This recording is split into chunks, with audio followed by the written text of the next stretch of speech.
बिहार के अपने कड़े मिजाज के लिए चर्चित तेज तर्रार आईएएस अफसर और शिक्षा विभाग के अपर मुख्य सचिव के पाठक के अपने पद से इस्तीफा देने वाली सरकारी चिट्ठी की चर्चा पिछले 2-3 दिनों से सोशल मीडिया पर बड़ी तेज़ी से घूम रहा है। फेसबुक पे घूम रहा है, इंस्टाग्राम पे घूम रहा है, ट्विटर पे घूम रहा है और बताया जा रहा है कि के पाठक ने अपने पद से इस्तीफा दे दिया है। और अब लोग खूब चर्चा कर रहे हैं कि खुले सांड की तरह प्राइवेट कोचिंग और स्कूलों के शिक्षक खूब अपनी आज़ादी के साथ शिक्षा के नाम पर उगाही करेगा, मनमर्जी करेगा, शिक्षक नियमावली का खूब धज्जियाँ उड़ाएगा, खूब उल्लंघन करेगा, जो मन में आएगा वही करेगा।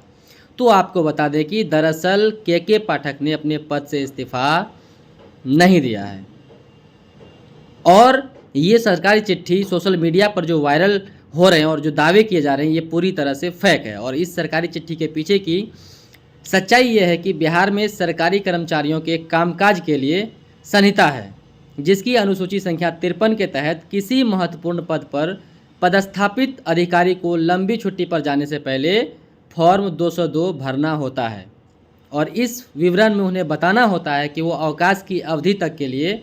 अपने पद का परित्याग करते हैं। और के पाठक जी ने उसी नियम के तहत पद परित्याग का फॉर्म भरा है और छुट्टी पर गए हैं। सरकारी नियमों के मुताबिक जब वे 16 जनवरी के बाद छुट्टी से वापस लौटेंगे तो फिर से पद संभालने का प्रपत्र भरेंगे और शिक्षा विभाग के भ्रष्ट अधिकारियों पदाधिकारियों पर फिर उसी तरह से लगाम कसने का काम करेंगे जैसे पहले कसते थे, जैसे पहले करते थे। बहरहाल सोशल मीडिया पर इसी पत्र का विवरण वायरल करके दावा किया जा रहा है कि के पाठक ने अपने पद से इस्तीफा दे दिया है, जबकि ऐसा दूर दूर तक कोई बात नहीं है। उन्होंने इस्तीफा नहीं दिया है, दोबारा फिर वो आएंगे और उसी तरह से भ्रष्ट अधिकारियों पे पदाधिकारियों पे लगाम कसने का काम करेंगे। और जब तक के पाठक ऐसे अधिकारियों पदाधिकारियों को जो भ्रष्टाचार करते हैं उसको तोड़ेंगे नहीं तो तब तक उनको छोड़ेंगे भी नहीं। बिहार के अपने कड़े मिजाज के लिए चर्चित तेज तर्रार आईएएस अफसर और शिक्षा विभाग के अपर मुख्य सचिव के पाठक के अपने पद से इस्तीफा देने वाली सरकारी चिट्ठी की चर्चा पिछले 2-3 दिनों से सोशल मीडिया पर बड़ी तेज़ी से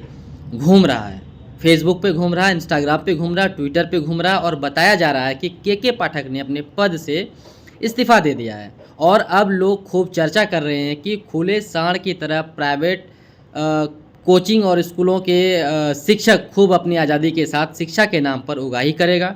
मनमर्जी करेगा, शिक्षक नियमावली का खूब धज्जियाँ उड़ाएगा, खूब उल्लंघन करेगा, जो मन में आएगा वही करेगा। तो आपको बता दें कि दरअसल के पाठक ने अपने पद से इस्तीफा नहीं दिया है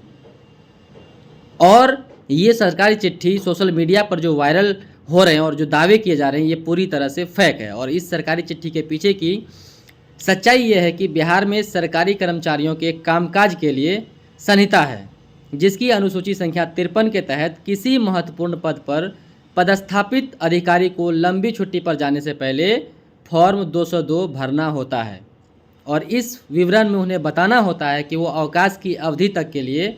अपने पद का परित्याग करते हैं। और के पाठक जी ने उसी नियम के तहत पद परित्याग का फॉर्म भरा है और छुट्टी पर गए हैं। सरकारी नियमों के मुताबिक जब वे 16 जनवरी के बाद छुट्टी से वापस लौटेंगे तो फिर से पद संभालने का प्रपत्र भरेंगे और शिक्षा विभाग के भ्रष्ट अधिकारियों पदाधिकारियों पर फिर उसी तरह से लगाम कसने का काम करेंगे जैसे पहले कसते थे, जैसे पहले करते थे। बहरहाल सोशल मीडिया पर इसी पत्र का विवरण वायरल करके दावा किया जा रहा है कि के पाठक ने अपने पद से इस्तीफा दे दिया है, जबकि ऐसा दूर दूर तक कोई बात नहीं है। उन्होंने इस्तीफा नहीं दिया है, दोबारा फिर वो आएंगे और उसी तरह से भ्रष्ट अधिकारियों पे पदाधिकारियों पे लगाम कसने का काम करेंगे। और जब तक के पाठक ऐसे अधिकारियों पदाधिकारियों को जो भ्रष्टाचार करते हैं उसको तोड़ेंगे नहीं तो तब तक उनको छोड़ेंगे भी नहीं।